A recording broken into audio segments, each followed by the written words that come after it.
Qu'importe, si c'est pour la bonne cause.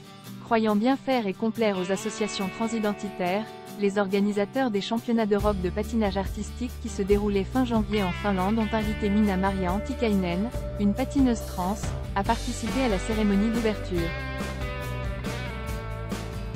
Les spectateurs ont alors vu débouler une sorte de panzer à lunettes dessinant de grossières arabesques sur la glace.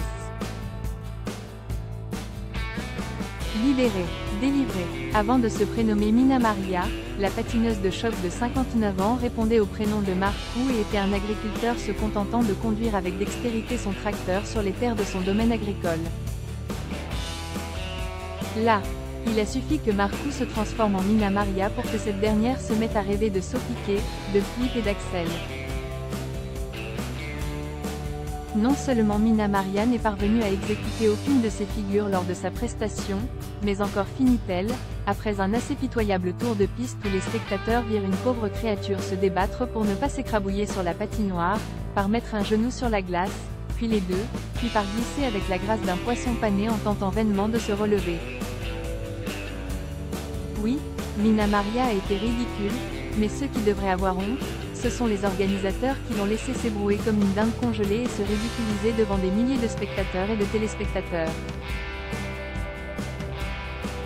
Il n'est pas possible que ces gens n'aient pas vu, avant, les quelques misérables figures que cette patineuse trans était capable d'effectuer, son absence totale de grâce, et, au bout du compte, l'impression pénible que sa prestation allait sûrement laisser planer sur un public éclairé. Le froid est pour moi le prix de la liberté. Les prochains Jeux Olympiques auront lieu, comme chacun sait, à Paris. En plus des catastrophes organisationnelles qui se dessinent, devons-nous craindre de voir, comme dans le roman satirique de Benoît Dutertre, une équipe de handballeuses lesbiennes bulgares, confrontée à 7 musulmanes koweïtiennes voilées, des sprinteurs LGBT, des perchistes islamistes et des boxeurs autistes? Est-il prévu, comme en Finlande, de mettre en avant la « communauté trans » lors de la cérémonie d'ouverture devant se dérouler principalement sur la scène? Verrons-nous des sirènes trans frôlant le quintal batifolé aux côtés de naïades offrant au regard de robustes torses d'haltérophiles hongrois? Tout devient possible dans ce monde absurde.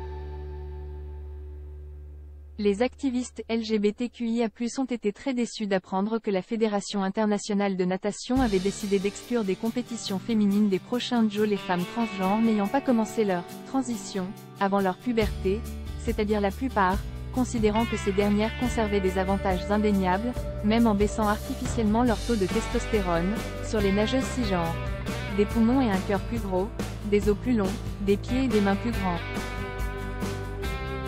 Et oui, c'est ainsi. Une nageuse trans restera fondamentalement un homme et, par conséquent, un concurrent déloyal, et Minna-Maria restera un boudin glacé aussi gracieux qu'un tractopelle ou, pour le dire plus charitablement, un pauvre être livré en pâture aux moqueries de ses contemporains. Qu'importe, disent les activistes trans, si c'est pour la bonne cause. En marche, compte philosophique price, 8,10 € 23 UZ et new available from 2,47 € les gobers ne se reposent jamais price, 22,02 € UZ et new available from 22 €, 1. Benoît Dutertre, En marche. Édition Gallimard. À lire aussi. Du même auteur, oubliez les événements littéraires de la rentrée. Mon corps, mon choix, votre pognon Sanamarin, culture croisée, conscience de quoi?